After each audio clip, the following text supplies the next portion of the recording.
Hello, welcome to Orphan Espresso. I'm Doug. I'm Barb. And this video is about disassembly, reassembly, and alignment of the Lido series grinders. Currently have Lido 2, Lido 3, and Lido ET. And the procedure is the same for all three grinders. It's also the same for the Lido E. Lido if you E. have one. Yes, if you have a Lido E, it's all the same. To do this, you'll need a 2.5 millimeter hex key. This is an L key that has a ball on one end and it has a straight bit on the other end. Okay? Once again, you've got some. That's my straight. That's my ball. There's a ball. Okay? So you need two tools to do this.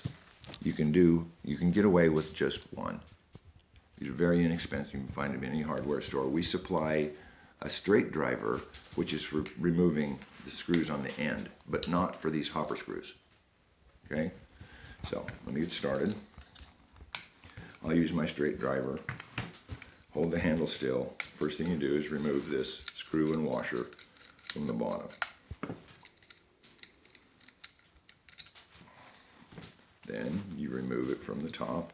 I prefer to use this straight bit rather than the ball bit on these two end ones. You want to make sure that you have a nice fit, that the tool goes all the way down into the socket with no slops, so you don't strip it. Okay, so now I've taken off the bottom. This is free to be removed, but there's not any reason to right now. Now, you use your L key on these to loosen them. Make sure it's down in the socket, and you break them free. They'll be pretty tight. Back like this. You do all four of them, and this is so you go straight down into that screw. You don't want to strip it. Okay, this helps with the longevity of the screw. Then you come in with whichever ball end at an angle, and it just comes out, and you're not in any danger. If you try to apply a lot of force to that screw head with a ball driver, you can round mostly the screw. If you've got a good tool, the tool will survive, but the screw head won't. That ball doesn't give a lot of force. Okay, one of these is still there. Okay, that just comes off. Now, whatever you're going to do in here, if you're going to clean, if you're going to brush off the burr, if you're going to examine, you're going to wash the hopper. Now is when you do all those things. There is a little catch here. Something that we haven't covered in previous videos is if you take this top plate off, once again, it's 4 screws, just like I took out those 4 screws. But if you take the top plate off, there's a key in this top plate, and I have to find it. Okay, I'll just hold this so Barb can show it to you. There's the key in the middle. There's a flat spot in the middle. And there's the key at the top in the plastic. There's a flat spot in each piece, and you have to match those up. See? You can actually see the flat spot through the outside when you're looking at it. But those go together just like that. Okay? You have to make sure that everything fits really tightly. Nice and even. If you don't have that in the right place, it goes together like that. It'll be close on one side and a big gap on the other. And it jams the axle. Okay? So you want to make sure that that key is in the right place. And this happens more than you would suspect for people. Then you put your 4 screws in. Now there's also a key in this lower bearing support. And that key is this little rectangular box that corresponds to that little rectangular box there. Okay? Now it goes, if you look at the logo on the hopper, that goes on that side of the logo. See, there's the key, there's the logo. And that aligns the straps in each of the metal parts with each other. Exactly. And then when you assemble, the logo goes on the side where that reference mark is. Okay? So therefore the box key is there. I might as well just use this hopper. Okay? There's my logo, there's my box key, there's my box key, and it goes on just like that. Okay? The key is in position. See, I can't turn it around. I'm all keyed in, logo, reference mark. And it's nicely aligned. No Right, gap. no gap. So you know it's put together correctly. Now you take your ball and you go down snug and then loosen it. If this is the tool you've got, most of the time I take all 4 screws out, but you know, if this is the tool you have here, you take your ball in. See, it's just a little clumsier.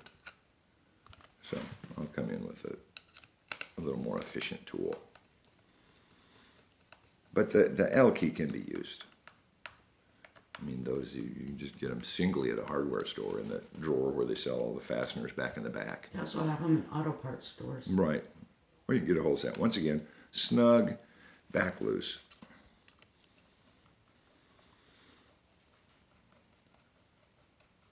Snug, back loose.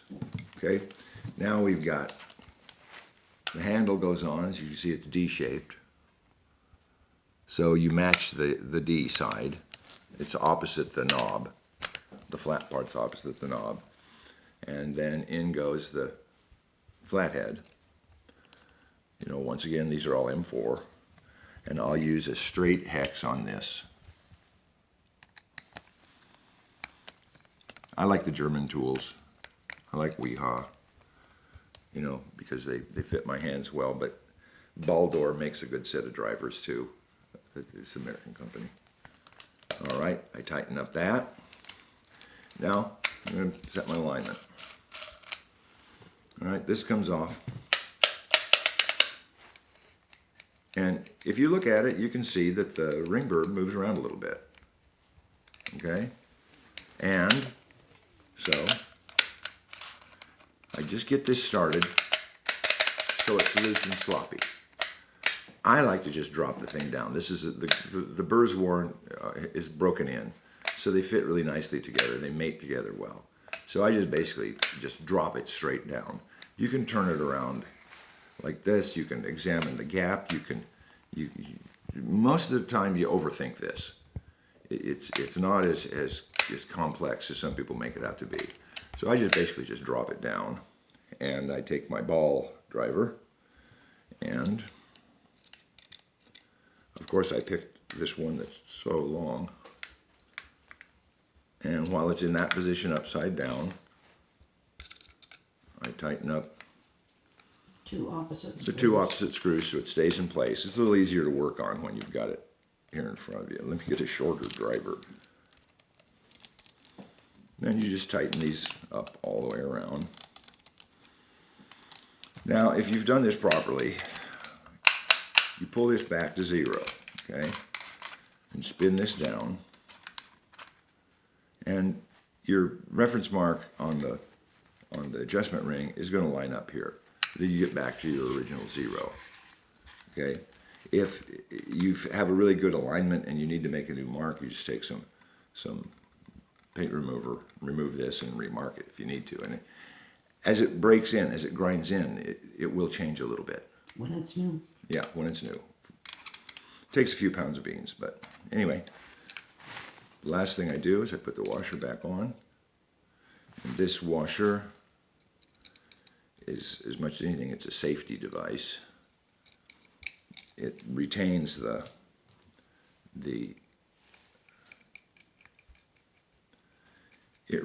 adjustment ring, so if you thread it all the way off, you turn it, thread it all the way off, it doesn't fall off the grinder.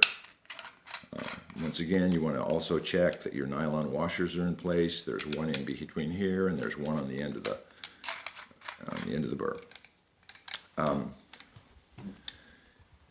We use at the factory, we use a torque wrench to do the final tightening on these, but you can pretty much do it by feel with this long key.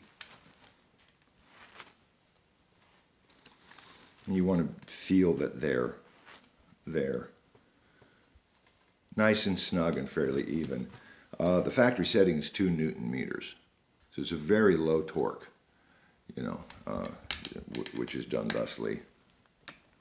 But it requires a special bit, a special tool, so we'll just leave it at that. We'll just tighten it up with the key, so it feels even. I think that's it. The grinder's together, it's aligned. If you do strip a screw, you might have to drill it out. It's a little bit complicated, but it's a lot better to not strip the screw just by being really careful when you take this apart. And I think that's probably it, right, Barb? Yeah, Okay. sounds good. Okay, bye-bye.